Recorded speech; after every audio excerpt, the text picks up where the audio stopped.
On behalf of the CPT committee of the College of General Practitioners of Sri Lanka, I extend a very warm welcome to tonight's CME program.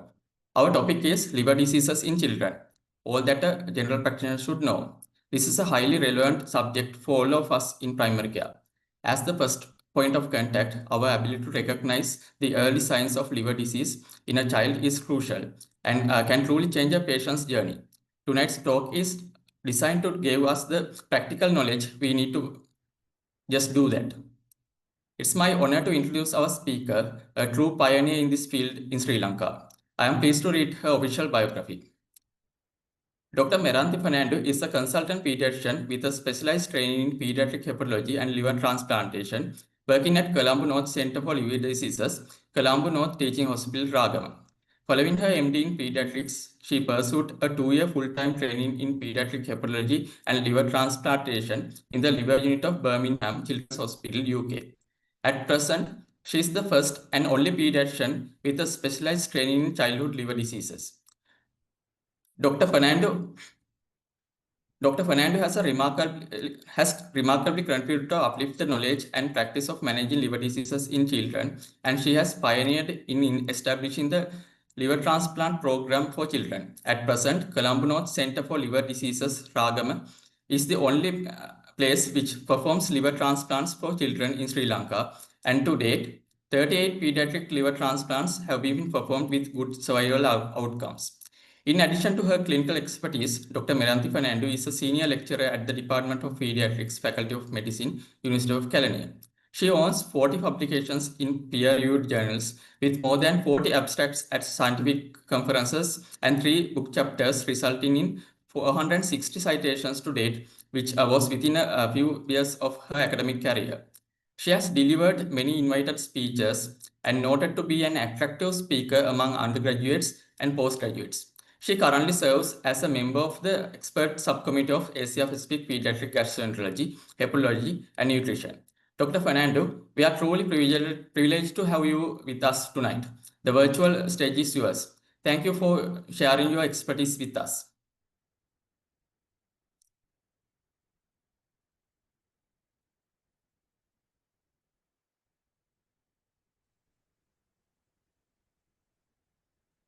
Dr. Fernando. Thank you, Manoj. Good evening to everyone. I hope you can see me and hear me and see my screen as well. At the outset, I would like to thank the College of General Practitioners of Sri Lanka, Dr. Manoj, Meranthi, and the team for inviting me for this lecture as well as the CME activity today. I consider this as a privilege as well as a great opportunity to raise the awareness about liver diseases and also the modern development of liver transplant program for children among general practitioners who are considered as a very valuable group of healthcare staff among the professionals in the health system. So thank you once again.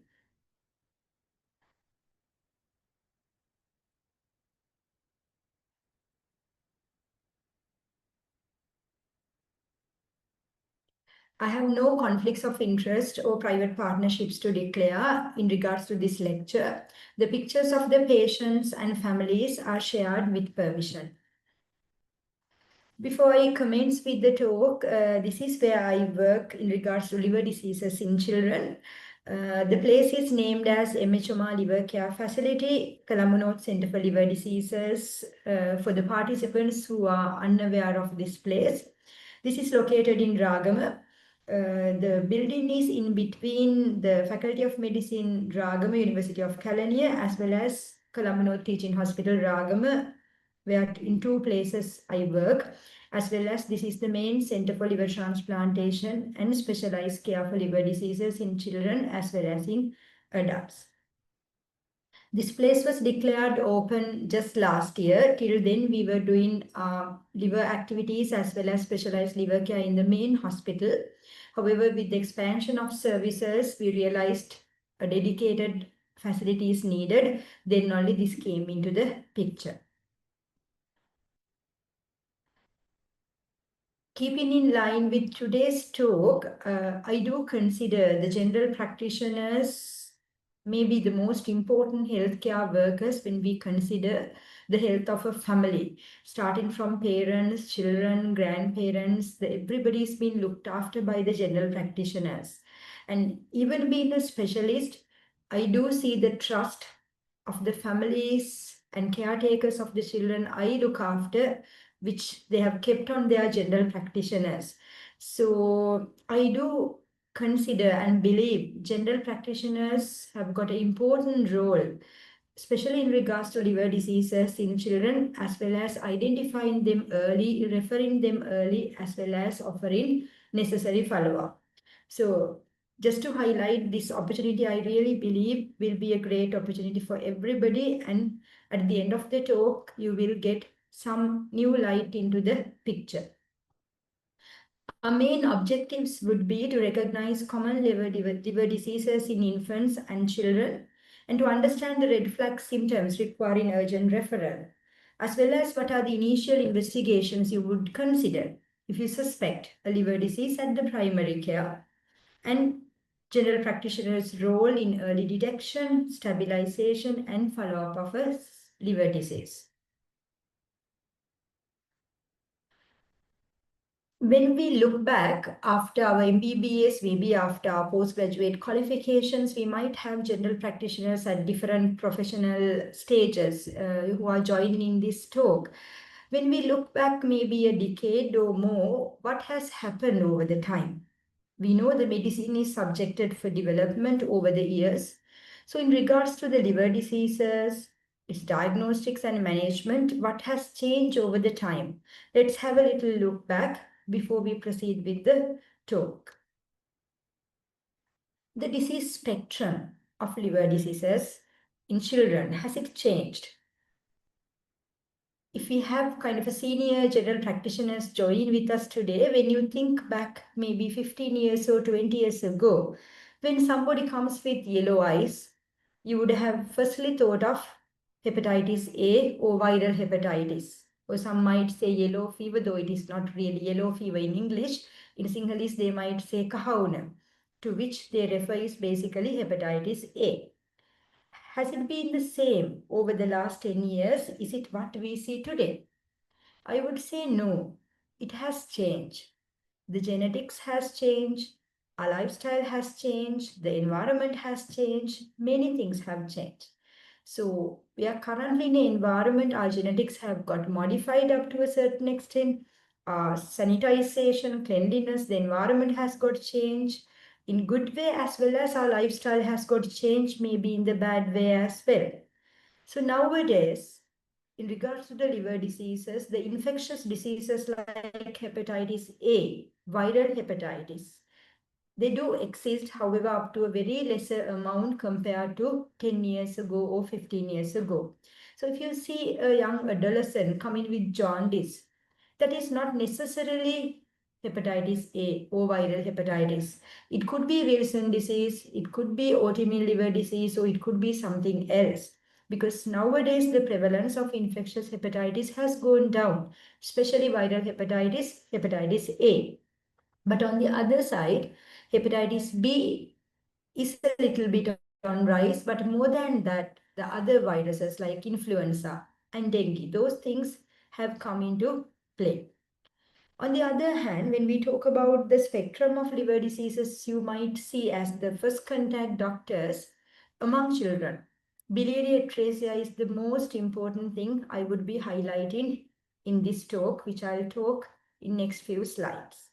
In addition to that, we do see a certain amount of liver cancers as well in children. Hepatoblastoma is the most prevalent cancer in children, and it may be the general practitioner who would detect and recognize this when a child visits you for a cough and cold and you just feel the tummy and you see an abdominal mass, which might turn out to be a hepatoblastoma. Other side of the coin is actually the non-alcoholic fatty liver disease. We used to talk a lot about malnutrition 10 years ago, 15 years ago. There was so much about malnutrition and undernutrition actually. Now the coin has changed to the other side where we do talk about non-alcoholic fatty liver disease, in obese as well as in non-obese children and adolescents. In 10 years' time, we will see more cirrhotics in their 20s, 30s dying of liver failure due to non-alcoholic fatty liver disease. The later term is metabolic associated fatty liver disease, NASH, and cirrhosis. So the disease spectrum has changed over the last 10 years. Compared to infectious causes, now the other causes like autoimmune liver disease, Wilson disease, pediatricia, cancers, and essentially non-alcoholic fatty liver disease have come to the top. What has happened about the diagnostics, human resources, and treatment? In regards to pediatric liver diseases, have they changed as well? Yes, they have changed as well. Earlier, we could remember we did not have pediatric liver specialists as such. But nowadays, we are getting more and more subspecialized and ultra-specialized, which has got its good aspects as well as maybe the reserved aspects. But now we do talk about pediatric liver specialist. So maybe we need to know what is the referral system and who are the people who are available if you have a liver problem in a child. So this specialty is coming up now. At present, I have received a training from overseas, but in the future, there may be many who would be coming back. In view of diagnostics, if you could remember, liver biopsy was a very famous and popular diagnosis few years ago when you talk about liver disease. Any liver disease, if you can't find a cause, you do a liver biopsy. The things have changed. Now it is greatly replaced by the genetic testing as well as non-invasive imaging modalities like fibroscan, which are available in the country with overseas collaborations. Of course, for a cost, may not be for free of charge, but still they are available for our Sri Lankan population.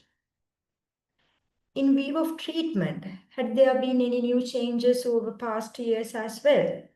Yes, liver transplant is the main milestone Sri Lanka has achieved for children during the last decade. For last 5 years, we do have an in-house pediatric liver transplant program. Again, I'll speak about it a bit later in this talk. So that had been the advancement in the human resources, testing, as well as the treatments over the decade in view of pediatric liver care. Before we begin with the disease burden, let's just recap. What's the anatomy as well as what about the function of the liver and how do we assess that? We all know liver is the largest internal solid organ in the body.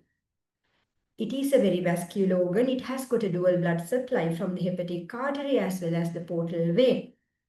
It has a remarkable capacity to regenerate. That is the basis of living donation for liver transplant, where one would donate up to 60 to 70% of the liver to somebody else and then again sustain a normal life afterwards, because the both parts of the livers would regenerate in the recipient as well as in the donor's body. In addition to that, if you look at the microstructure of the liver, we all can remember from our medical student days, liver has got its own vascular supply, sinusoids as well as hepatocytes. In between these hepatocytes, there are small bile canaliculi, where the bile will flow to the major ducts and following that to the intestine, giving the color to the stool. Liver is connected to the biliary system via the right and left hepatic duct and then cystic duct. It is connected to the gallbladder, where the bile is stored, and then it will be directed to the small intestine through the common bile duct. If you look back about liver functions, liver is an essential organ without which we can't sustain life. If the liver fails, the individual will die. If you think about assessing liver functions in terms of investigations, you can classify it in this simple manner. If you think about blood tests, you can divide it into 4 components. You can assess the liver enzymes, AST, ALT, or in other words, SGOT or SGPT, are essentially enzymes which are released by the hepatocytes when they are damaged due to some reason. Gamma-GT and alkaline phosphatase do come from the biliary epithelium. However, there are circumstances alkaline phosphatase come from bone as well. So every time you see high alkaline phosphatase, it is not the liver. It may be due to vitamin D deficiency, which is coming from the bone as well. Similarly, AST can come from red cells as well, but ALT is quite specific to the liver. In view of liver synthetic function, especially in cirrhotics, we do look at the albumin and the INR. Liver excretory function is essentially measured by the bilirubin, which is direct bilirubin. The detoxifying function is best viewed with ammonia, which is not a routine test we do, but it can be done. If you want to image the liver, looking at any focal lesions, cancers, or anything else, ultrasonography is the first line imaging, which is a non-invasive thing. If you want to quantify the fat content as well as the fibrosis, you can use transient elastography or fibroscan, which is again available in the country for children as well as for adults. If you need further delineation of a liver mass or the biliary system, you might go ahead with CT, MRI, MRCP, or ERCP. Upper GI endoscopy is useful, especially in portal hypertension for variceal surveillance. Cholangiogram is a special dye test where you image the biliary system in specialized situations. Liver biopsy is still useful compared to before, maybe in limited situations, especially in autoimmune liver disease, rejection following liver transplant, and some other indications. The most recent addition, especially in regards to pediatric liver disease, is genetic testing. Because compared to adults where you do think of alcohol or fatty liver, children, their liver disease profile is different. They can get inherited liver metabolic diseases. They do not get alcoholic liver disease. So genetic testing plays a crucial role in the diagnosis of these genetic metabolic diseases in children, which is available in the country with the collaboration of overseas centers. Having gone through the context of the liver anatomy, function, how do we assess? Let's now look at what are the symptoms a child or an adolescent would come to you, which would make you to think this child may be having a liver problem. Essentially, jaundice. If they have yellow eyes, it could be broadly due to two reasons. It could be due to hemolysis or it could be due to hepatobiliary problem. But if it is mainly associated with pale stools and dark urine, it is more likely to be due to hepatobiliary reason rather than a hemolytic reason. And also if the jaundice is very deep, it's again likely to be due to hepatobiliary, where in hemolytic disease you would get quite light jaundice. Apart from that, the child might have edema, abdominal pain, vomiting they are quite non-specific symptoms. Sometimes if you have a child who has unexplained abdominal pain and vomiting, do perform AST/ALT, it might be a liver issue or sometimes pancreatic issue. So amylase is also important because those are very non-specific symptoms, abdominal pain and vomiting. Sometimes they might have itching or pruritus. I can remember I saw a child who was around 1 year old who was referred from Chila, who had been not really having a sleep since early infancy for the child as well as for the family because child was itching throughout. Child was taken to many doctors and child was taken to dermatology clinic, was thought of having eczema. There was no reason found for this itching or pruritus. Luckily, we were able to investigate and genetic testing showed an inherited liver metabolic disease, which was progressive familial intrahepatic cholestasis. So sometimes unexplained itching without jaundice, without other physical signs might indicate liver disease. Jaundice is not essential. They can have itching due to liver disease without jaundice. Because itching is mainly due to serum bile acids, high level of serum bile acids. You don't necessarily need to have jaundice for that. Sometimes you might find an abdominal mass incidentally when you just feel the tummy. They might present with bleeding manifestations. It may be just the poor weight gain. or sometimes hypoglycemia may be the first presentation of liver disease. In addition to these clinical features, sometimes due to some reason you do perform certain investigations and they surprisingly come as abnormal. It may be just raised AST/ALT or bilirubin, or if you perform ultrasound scan for some other reason like non-specific abdominal pain. And then you end up getting a focal liver lesion, calcification, or fatty liver. So those are the main encounters I could think of a general practitioner might encounter in the practice in view of liver diseases in children. Again, highlighting the clinical profile of liver diseases, it is quite unique compared to adults. We can't extrapolate the knowledge from adult liver diseases to children. Children, the age group ranges from day 1 to 16 years, and across the ages, the likely etiologies, diseases are different. The young children are more prone to get biliary atresia as well as inherited liver metabolic diseases. With the old age group, they would likely to present with Wilson disease, autoimmune liver disease, fatty liver disease. Sometimes this can lead to significant morbidity and mortality unless we detect them early.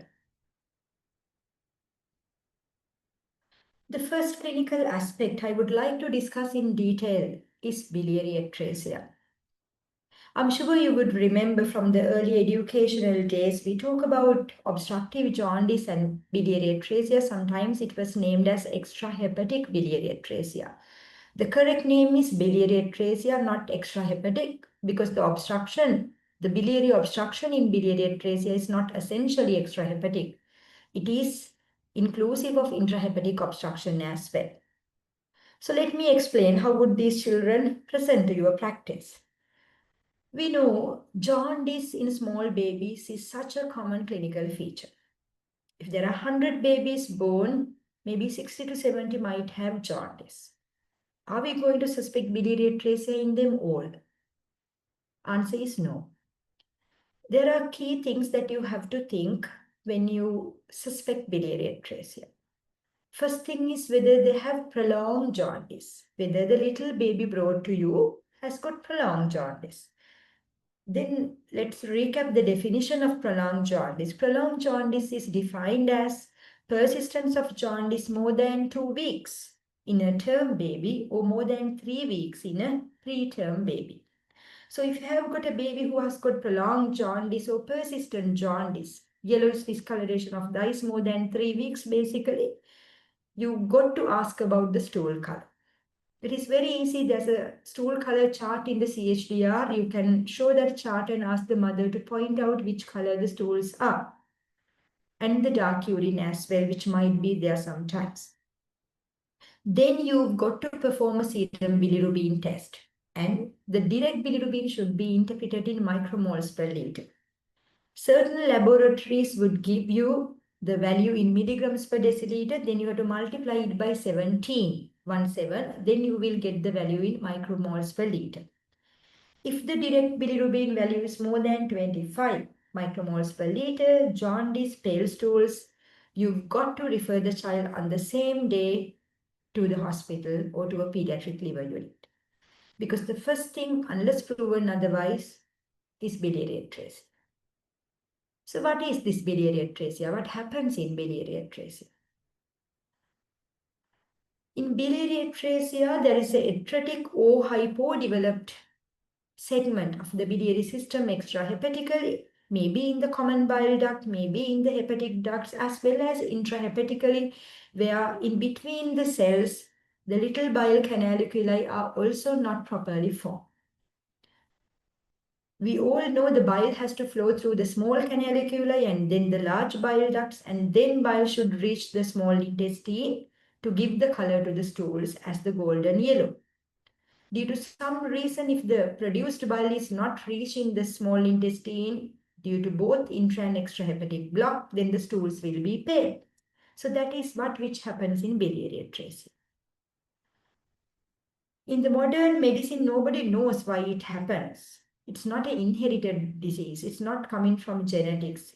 It's considered to be unknown etiology, but it happens and presents in the initial 4 to 6 months of life.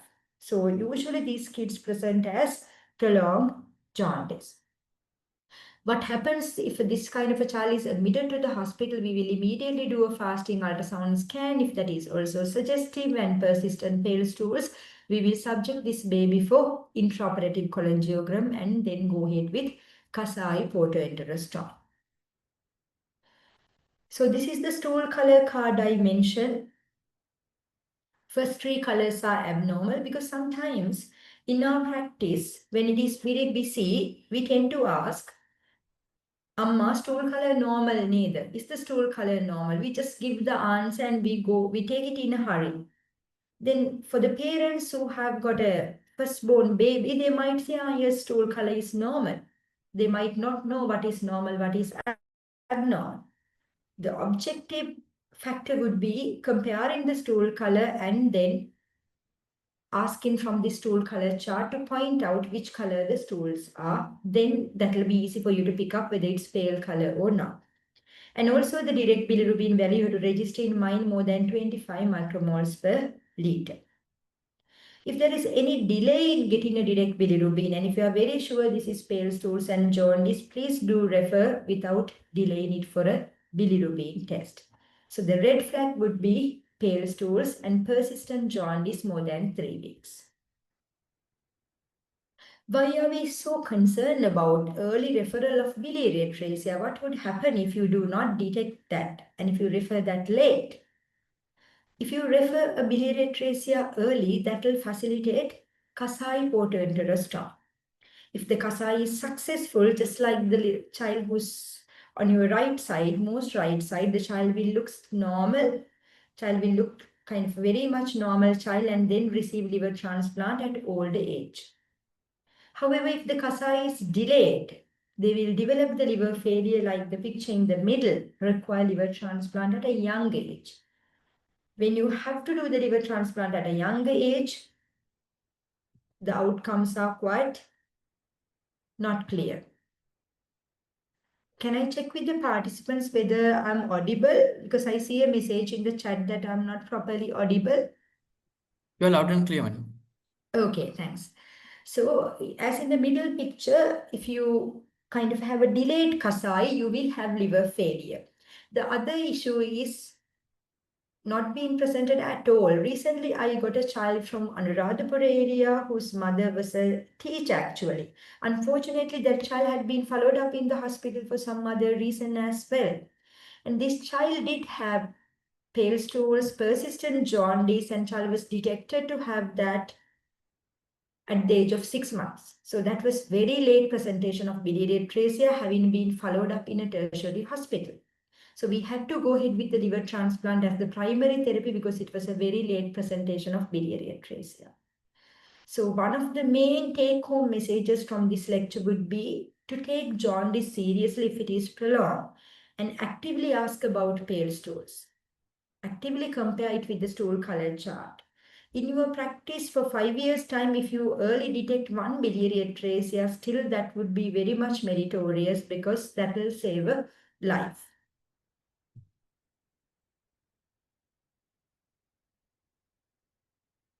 So in addition to biliary atresias, what are the other diseases which can present as jaundice in young infancy? It could be congenital infections, it could be other genetic metabolic liver diseases like galactosemia, tyrosinemia, progressive familial intrahepatic cholestasis, Alagille syndrome. None of them would require urgent management. Actually, most of them would require liver transplant at some point. Nothing is there to kind of for an early treatment as such. But biliary atresia is the main thing which would make a huge difference if you detect it early. At the same time, I wanted to discuss briefly about this neonatal hepatitis syndrome, which we don't use much. You might remember in our medical student days, we did discuss about neonatal hepatitis syndrome.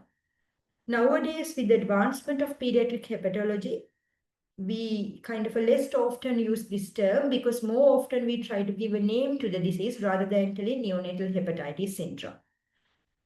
Basically, we use neonatal hepatitis syndrome. We do not know the diagnosis. So now with the advanced diagnostics, we do know what is the disease. So this term is less used, especially used when you don't know what you are dealing with. So that is about infantile cholestasis, a young child coming with jaundice with direct hyperbilirubinemia. Think about biliary atresia. So secondly, I wanted to highlight this special topic, acute liver failure, especially due to paracetamol overdose. How good we do, still there are little things which have to be improved. Even now, the most common reason for the acute liver failure is paracetamol overdose. So do not take it granted. Though we talk about a very high literacy rate among our public as well as among the mothers, we do see intentional as well as non-intentional paracetamol overdose in children.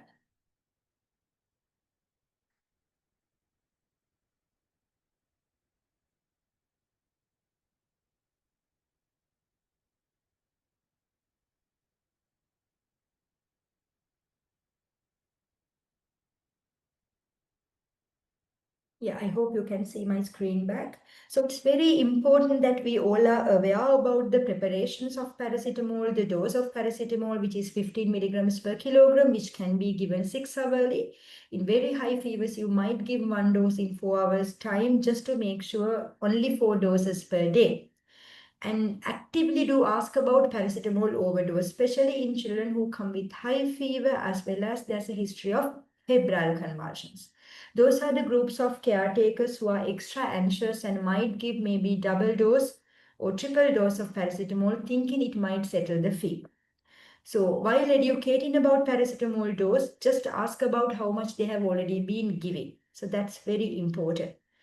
In addition to that, you might get a child who's coming with very high levels of AST-ALT as well as raised INR. Sick children, sometimes they firstly end up in the general practice. The reasons might be viral or sometimes no reason found, where we call it seronegative, autoimmune liver disease, Wilson disease, or sometimes drug-induced liver disease. So what are the medications other than paracetamol which can cause acute liver failure? Sometimes antiepileptics like sodium valproate, or chemotherapeutic agents, or sometimes antirheumatic agents like methotrexate. Mainly antiepileptic drugs like sodium valproate, or sometimes antibiotics. So it's very important we think about drug-induced liver injury as a possibility when a child comes with liver injury.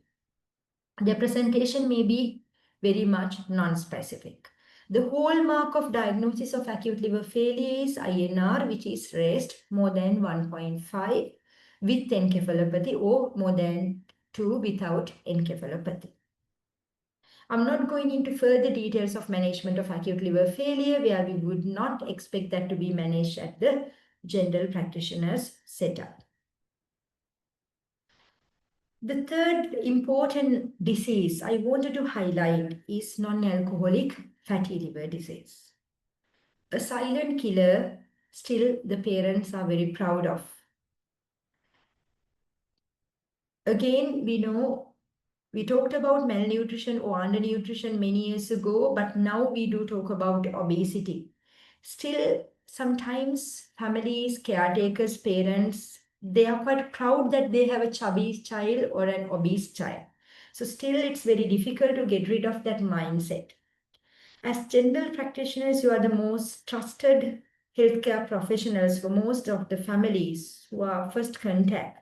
So it's very important you do this opportunistic screening as well as opportunistic health education.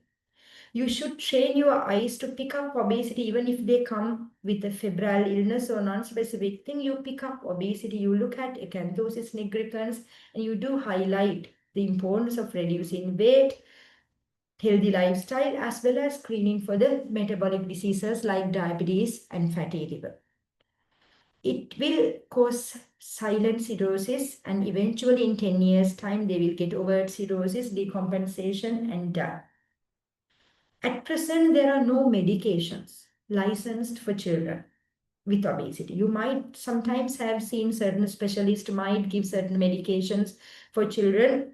However, there are no licensed medications for children with obesity. So I do not use any medicine. It will be mainly lifestyle modifications, diet and exercise. But that works. You don't need medicine. I have few children who were followed up for fatty liver disease who were able to reduce weight 10 kilograms over 3 months, which was remarkable. What is needed is you just need to sit with the child and the family and explain to them. You show some pictures, explain to them the consequences, they do listen. So it's very important you do this opportunistic screening.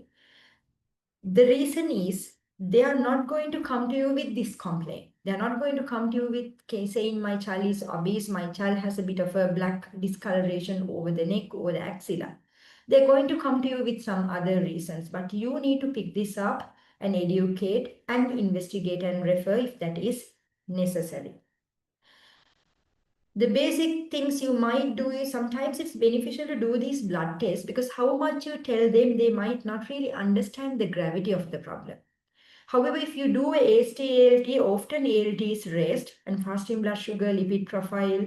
When these numbers are abnormal, sometimes the parents get alarmed and it's easy to get their compliance.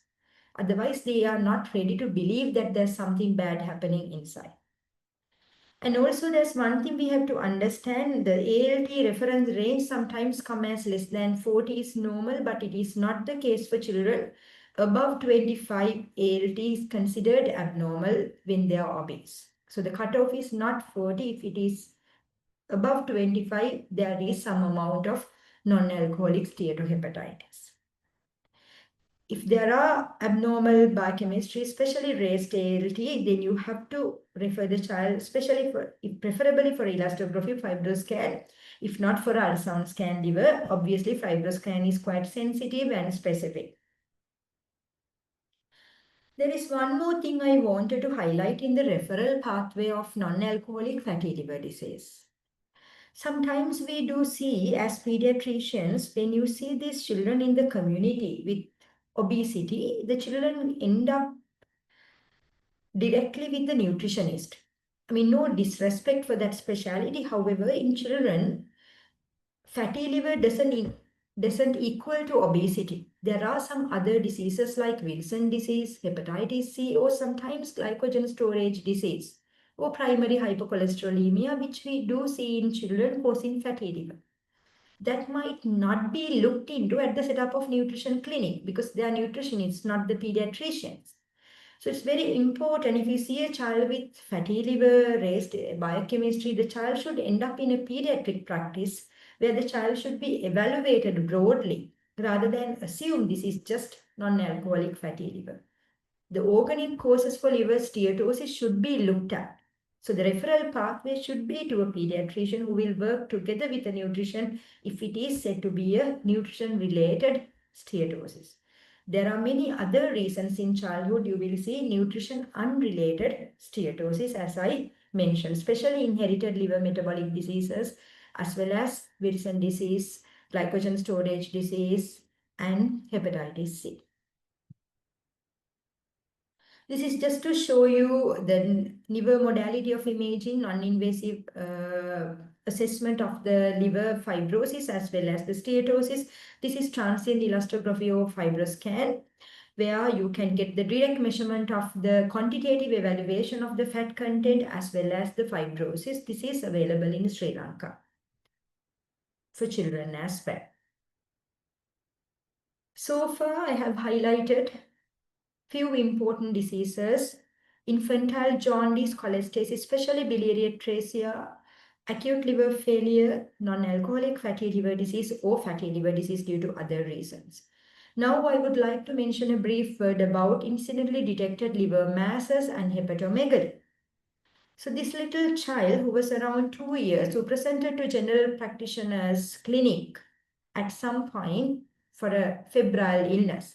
And the General Practitioner had kindly examined the abdomen where he had actually detected this mass.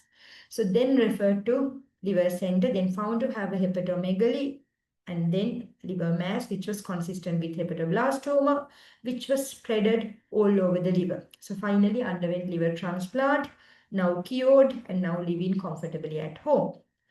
The message is, it's very important before you perform a quick, relevant examination, especially in toddlers. The liver mass incidentally detected by the first contact doctor may be the first presentation of hepatoblastoma. And sometimes there are other reasons for hepatomegaly as well, like storage diseases. So it's very important, if you have any doubt about hepatomegaly, please do proceed with the ultrasound scan or do refer to pediatric practice. Lastly, what are the other diseases which can present you with raised AST/ALT? Sometimes when you do kind of a basic screening, you might request AST/ALT and it comes as raised AST/ALT, then you have to think what are the possibilities. These days we do see a lot of febrile illnesses with raised AST/ALT due to dengue as well as due to influenza. Sometimes you might see Epstein-Barr virus, cytomegalovirus, and uncommonly hepatitis A, B, and C as well. In addition to that, in older childhood as well as in adolescence, it could be autoimmune liver disease, could be Wilson disease, which is due to copper toxicosis, sometimes fatty liver disease, or sometimes drug-induced liver disease. Or very rarely, it could be inherited liver metabolic diseases. If the AST/ALT are raised, definitely you've got to have help with a pediatrician or a pediatric hepatologist and proceed with imaging and rest of the evaluation. Raised AST/ALT should never be reassured, should never be watched. It should be referred immediately.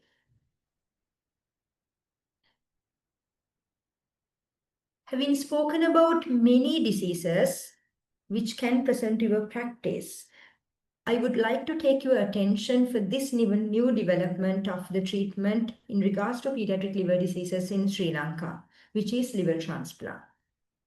Firstly, I would like to tell what is liver transplant. Why do you need to do liver transplant? Children, just like adults, they also can get liver failure, which could be acute liver failure or which could be due to end-stage liver disease following cirrhosis.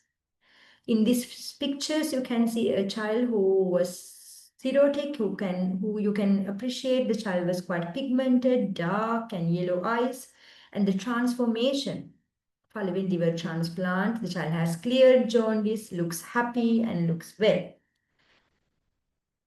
In simple words, that's the miraculous treatment which we name as liver transplant. One would get a second chance at life instead of death. What happens in a liver transplant is when there is a patient whose liver is sick, which has to be replaced by new liver. During the liver transplant surgery, you will be taking the diseased liver out, and part of new liver from a living donor or from a deceased donor will be put it into the child's or patient's abdomen. And that is expected to regenerate after anastomosis vessels as well as the biliary system. Following that, the patient has to be on lifelong immunosuppression, a little price to pay instead of die. However, one might ask, how would be the quality of life? Is it something worth to have? I'll show you some pictures when we go down the lane. It is a very effective treatment modality. I can tell you the first child we performed the liver transplant in Ragama, which is the first successful liver transplant in a child in the country. That was 5 years ago. The child was 9 years at the time of the transplant. Now the child is 14 years. She lives in Jaffna.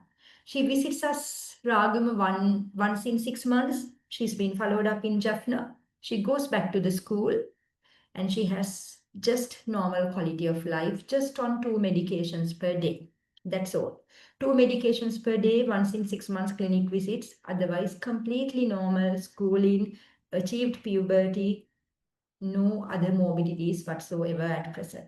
So it is a very cost-effective treatment modality. We should have a positive attitude towards liver transplant. In this little video, I thought you would be interested to see what would happen during a liver transplant. So I'll just display this for a few seconds. The following are the technical steps of a pediatric living donor liver transplant. To begin the living donor procedure, The adult donor and the pediatric recipient are brought to separate operating rooms located next to each other and prepared for surgery. The living donation process starts with the removal of a section of the left lobe of the adult donor's liver. The size of the segment is determined by the size and weight of the recipient. The surgeon makes an upper midline incision from just below the xiphoid to just above the umbilicus. Once inside the abdomen, the surgeons will prepare the hepatic artery, portal vein, and the hepatic veins of the portion of liver to be used for transplantation.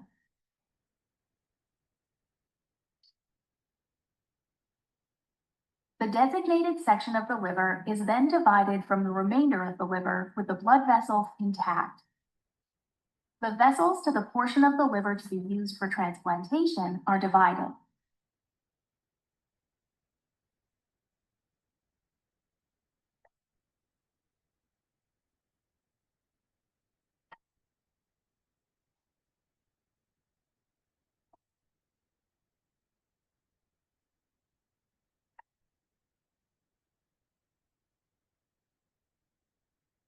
The donor graft is handed to the recipient team, who flush the vessels with a preservative solution.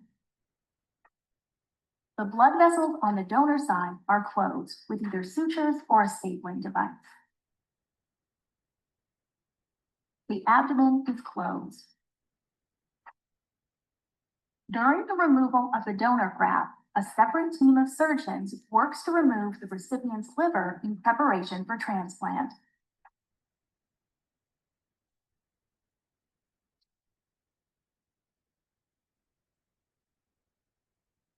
The blood supply and the bile duct are divided.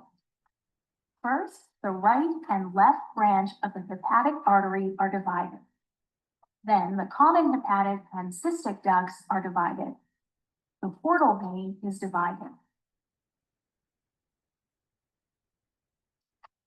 A clamp is applied to the inferior vena cava, or IVC, below the liver. Another clamp is applied to the IVC above the liver. The hepatic veins are divided.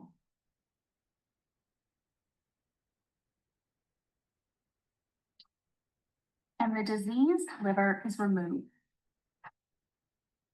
The prepared donor graft is brought into the recipient's OR room. The recipient's surgical team will reconnect all the major vessels and common bile ducts, beginning with the hepatic vein.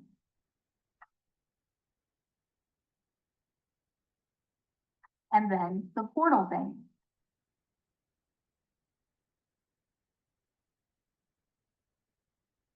Flow is restored to the graft. The hepatic artery is connected, often using the operative microscope.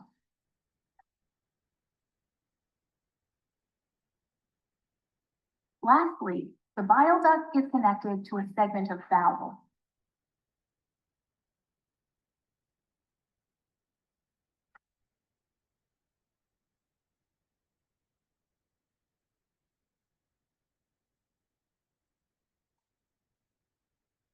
The incision is closed and the patient transported to the ICU.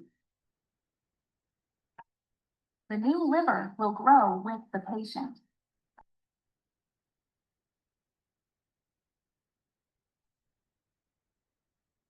Within the following are the technical. I hope you enjoyed that video and understood what really happens during a transplant. You might think, is this kind of a very new modality of treatment? How had been the history? In the world, in 1963 was the time where first liver transplant was performed. So we are kind of a 50 to 60 years behind that. The successful liver transplant was in 1967, though the first one was attempted in 1963. However, by 2025, in affluent countries, the liver transplant is the standard care for all the children with liver failure. In Sri Lanka, that was not the case. Up until 2020, there was no pediatric liver transplant program. You can see from 2011 to 2017, there was development of the adult liver transplant program. However, in children, you might have seen in social media, in the newspapers, there was so much appeal for money to go to overseas to get liver transplant for children. Even now that is there. In that background, we were able to perform first successful liver transplant in a child by Ragama team in 2020. This 9-year-old child was quite fortunate to be the candidate for liver transplant, and her own mother donated part of the liver. And now she's 5 years into her liver transplant and she's doing absolutely well. To date, we have now performed 39 pediatric transplants, because after giving my bio, we have performed another one. That's why it became 39. So this is the place we currently do liver transplants. This place is a donation totally. The land belongs to the medical faculty. However, the building was donated by this philanthropist, Mr. M.H. Omar, and the service is maintained by the Ministry of Health. We do get referrals from all over the country. The main service from the consultants is provided by the Faculty of Medicine Ragama together with the Ministry of Health staff. This building does contain 4 stories with operating theatres, intensive care, outpatient facility, as well as inward care. This is the team of the liver transplant. We are blessed to have a multidisciplinary team without which a liver transplant is not possible, which is a very complex treatment modality. And this is how the progress had been over the last 5 years. If somebody wants to know how had been the progress, what are the numbers, is it really happening in Sri Lanka? So you can see over the years, the numbers have grown. And this year it has grown enormously because of this new dedicated facility. In the early years, with the limitation of the intensive care and theatre times, we were not able to cater the need. But by this year, we were able to perform 12 pediatric liver transplant by the end of the October. However, the annual requirement for pediatric liver transplant is still around 30 to 40 . So we are not able to cater the entire amount. That is why you might be still seeing certain social media posts asking to collect money and all to go to overseas. That is because still there is a gap which has to be filled. With available human resources and infrastructure, we are slowly picking up, but this is the amount which was performed so far. With the last few years, we were able to move to infants, very young children, and for complicated cases. These are some of the examples of children who survived the liver transplant and who were really lucky to have a second chance at life. And these were the donors, their parents, and the children who were at the discharge following liver transplant. At certain occasions, Buddhist priests came forward as donors. These are some of the examples. Having shed some light about liver transplant, let's come back to the general practitioner's role in regards to a child with liver disease, as well as looking after a child in the community after liver transplant. Before going to liver transplant, when a child is having liver disease, their growth, vaccination, and their medications are of utmost importance. You can see how a child could be malnourished. This is a child with biliary atresia, failed Kasai, and you can see the child is very much undernourished. There is very less subcutaneous fat and muscle mass. So any child with biliary atresia or chronic liver disease, we do start early complementary feeding at 4 months. That is something which we would encourage. We do not encourage exclusive breastfeeding for 6 months because they need additional calories. We should give the practice of commencing complementary feeding at the age of 4 months. And another myth is they should not be given oily food, yogurt, cheese kind of thing. That is not right. A child with liver disease can be given oily food. It's a different story. They might have less digestion and less absorption, but whatever the amount is digested or absorbed, you can give normal amounts of oil and fat. In addition to that, these children will require micronutrients as well as fat-soluble vitamins. In view of vaccination, the routine vaccination should be continued. In addition to that, we recommend pneumococcal vaccine because these children with liver diseases are more prone to get pneumococcal peritonitis. So if you are the family doctor looking at them, looking after them, I think it's very important that you support administration of pneumococcal vaccine to the children with liver disease. In addition to that, if a child is planning to undergo a liver transplant within the very near month to the liver transplant, we avoid live vaccines because they are going to be on immunosuppression. Just before the month of transplant, we do not administer any live vaccines, including oral polio.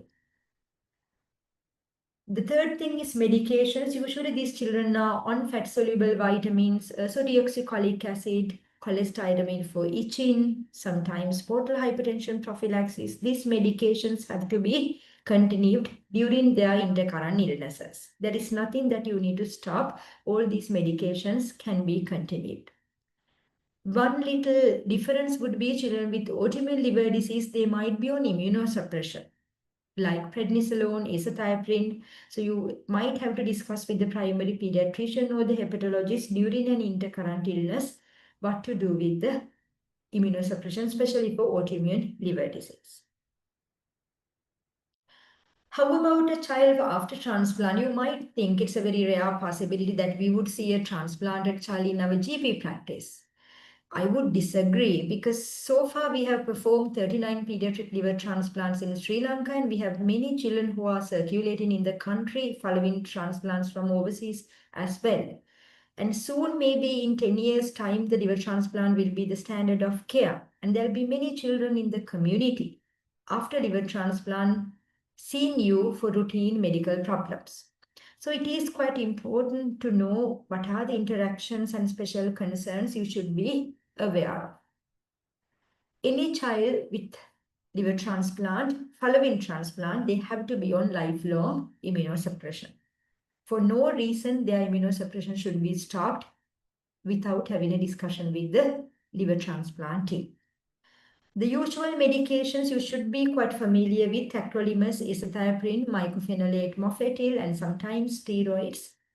So the side effects are usually the infection. Sometimes they can get renal impairment or cytopenias like neutropenia.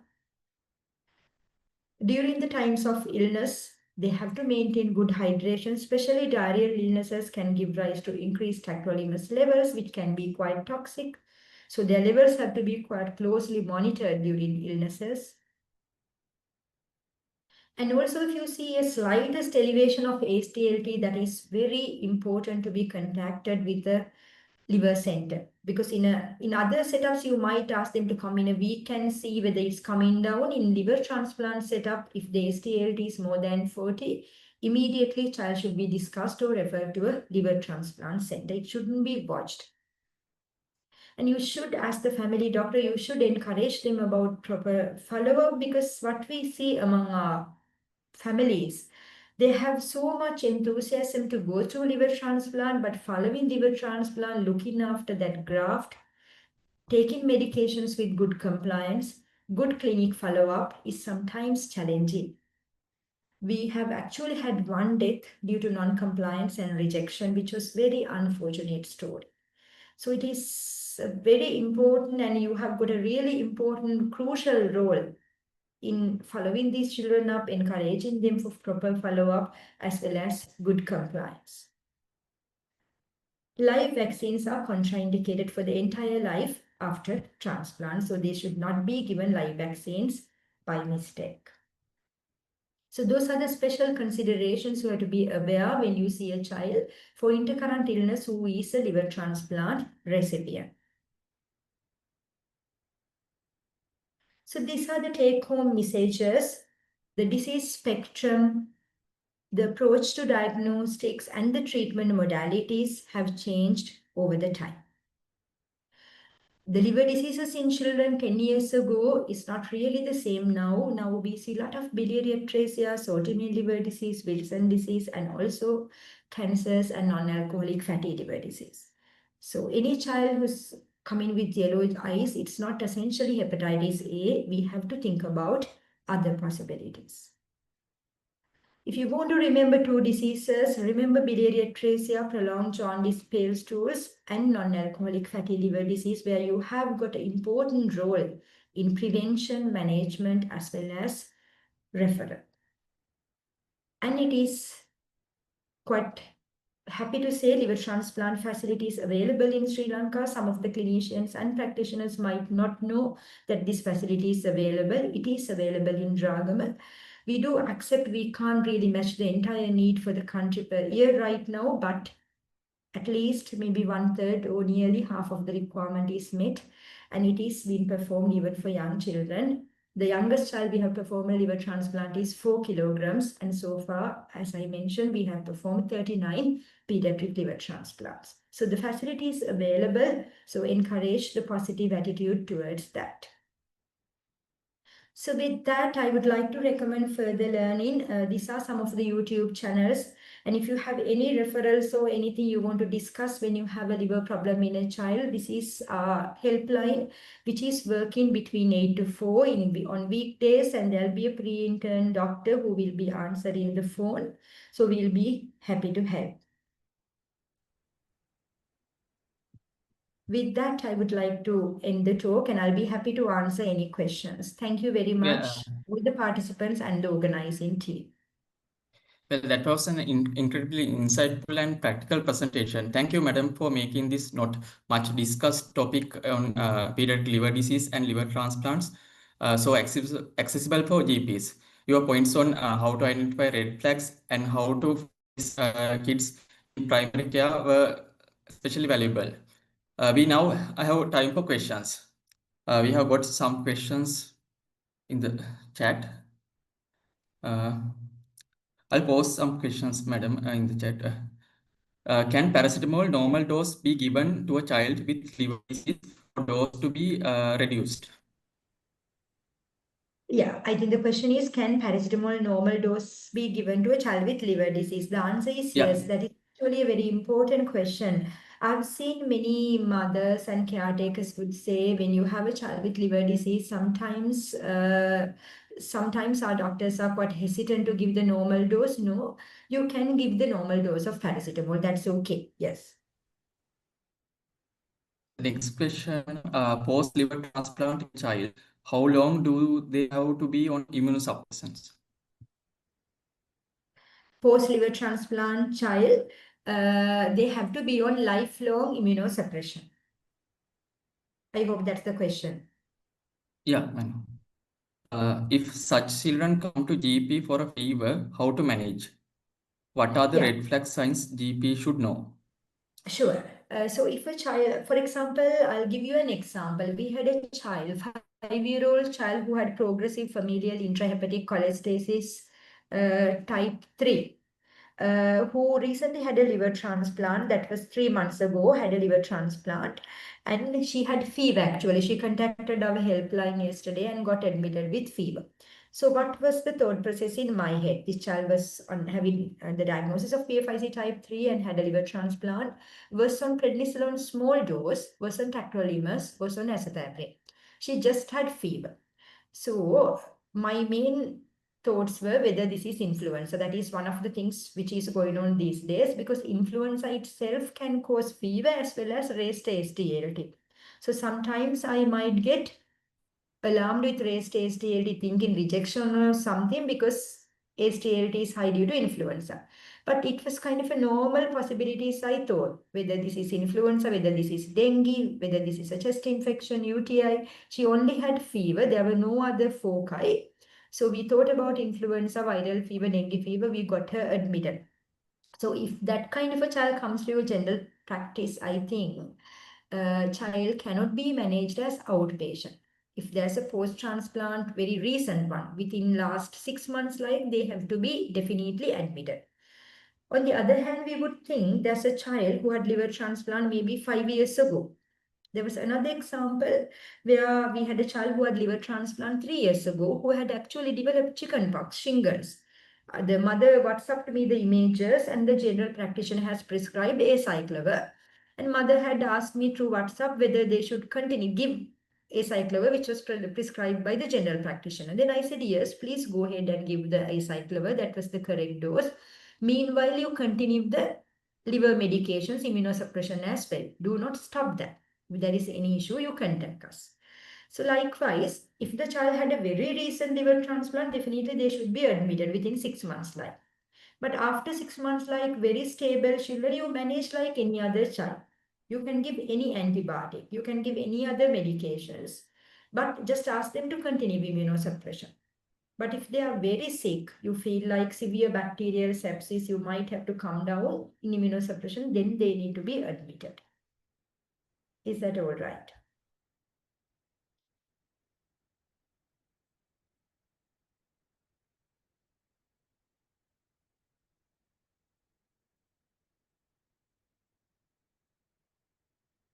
Anything else that I could answer?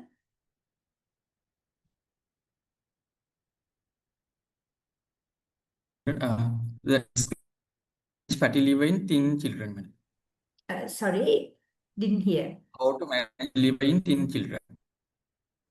How to manage fatty liver in thin children, is that right? Yes, yes, yes, yes. Yeah, that is again a very good question. As I told you, fatty liver in children, we can divide into multiple types. There are the straightforward version is there is obese child who has got acanthosis nigricans, then who has got raised AST, and fatty liver. Then obviously you've got to change their diet and change their exercise, especially exercise. Most of the people focus on the diet, but I do focus on the exercise. What I tell them is, me තියෙන තෙල් ටික දියවෙන්න, you have to do exercise, otherwise they don't do it. Most of them try to pick up the easy thing diet, but they don't do exercise. So that is very straightforward. But when you might have another child thin or average build who has got fatty liver, then you have to think whether there is an underlying disease. That could be glycogen storage disease, that could be primary hypercholesterolemia, primary triglyceridemia, or anything else which is causing abnormal steatosis. So I think you should refer a non-obese child very early than an obese child to a pediatric hepatologist if you see raised AST, ALT, and steatosis, because they are the group who are likely to have other reasons of fatty liver. So that will be for the specialized practice. But if you should have a lower threshold of referring non-obese children compared to obese children, because they will be possibly having an organic disease. If not, they are, even if that is non-alcoholic fatty liver disease, that is going to be quite severe because they have got that without being obese. So that has to be quite closely monitored. Yeah. The next question is there contraindications for any specific medication other than live vaccination? Vaccinations wise, after transplant, live vaccines are the one: polio, MMR, JE, those things cannot be given. Medications wise, actually no contraindications. Yeah, sometimes there may be drug interactions. Yeah, for example, if tacrolimus is a nephrotoxic medication, so if you give another nephrotoxic medication like acyclovir, you have to maintain good hydration, make sure whether they are okay. So the kind of interactions, there is no medication that which could be avoided. We don't write down in their book like avoid this, nothing. Only live vaccines. Okay. Next question is, what are the chances of rejection following an LT, live donor liver transplant? Yeah, the chances of rejection. Liver is a beautiful organ actually. It has got a remarkable capacity to regenerate, as well as the rejection risk is less. I could have mentioned liver transplant should be blood group matched. But in very young children with special circumstances, with special medications, we can do ABO incompatible ones as well. But if you take kidney transplant, they need matching up to HLA. But in liver, it's just the blood group matching. You don't need HLA matching. That is because rejection risk is less with liver compared to kidney and other organs. So if you ask me risk of rejection, it depends how your patient is on immunosuppression, whether the patient is taking them carefully. Very minimal risk of rejection if they take their medicine clearly. And after 6 months, like, the rejection risk is lesser. So they are on very minimal doses of immunosuppression. I can't exactly give a figure, but compared to other organ transplants, very less risk of rejection. provided they take the medications in a good manner. And what we need is very little amounts of medications, little doses. Next question. How do we provide protection against live vaccine diseases in a liver transplant patient? Yeah, actually, there is no way, kind of, it's only prevention. For example, if you think there's a child who underwent liver transplant, like I mentioned, developed chickenpox. We can't give chickenpox vaccine, but the child has contracted chickenpox. So then you just have to treat it, kind of prevent it or treat it. There is no other way. That is a bit of a risk, but that's kind of a standard risk. For example, that 6-year-old child who lives in Balangoda, who WhatsApp me the pictures of the chickenpox, now doing okay with oral acyclovir at home, because they are kind of a nearly normal individuals with little doses of immunosuppression after a few years of transplant. And one more thing I would like to say, after liver transplant, it's like normal life. You don't need to kind of keep them in a glass box, kind of don't allow them to go anywhere, don't allow them to eat anything. No, it will be just the normal lifestyle. Food-wise, what we normally educate is not to take undercooked pork, because that can carry hepatitis E virus. Undercooked or barbecue pork is not recommended. Otherwise, any food can be taken in a transplant patient. With that, I think I have covered all the questions posted in the chat. And that brings us to the end of our Q&A time. Madam, thank you again for your thorough and thoughtful answers. And with that, we have reached the end of a truly excellent session. Dear Madam, thank you once again. Our deepest thanks. You have given us a clearer roadmap on how to handle this condition in primary care. And the work you are leading is truly inspiring for our entire medical community. I would also like to thank the CPT committee of the college for organizing this important event. To all participants, thank you for your time and engaging questions. Your certificates will be shared by the college in coming days. Good night and thank you all. Thank you so much. And thank you once again for this opportunity. I really hope this will make a change, especially in regards to early detection of biliary atresia as well as the management of NAFL. And I'm thankful for the organizing committee and all the participants, and have a good night.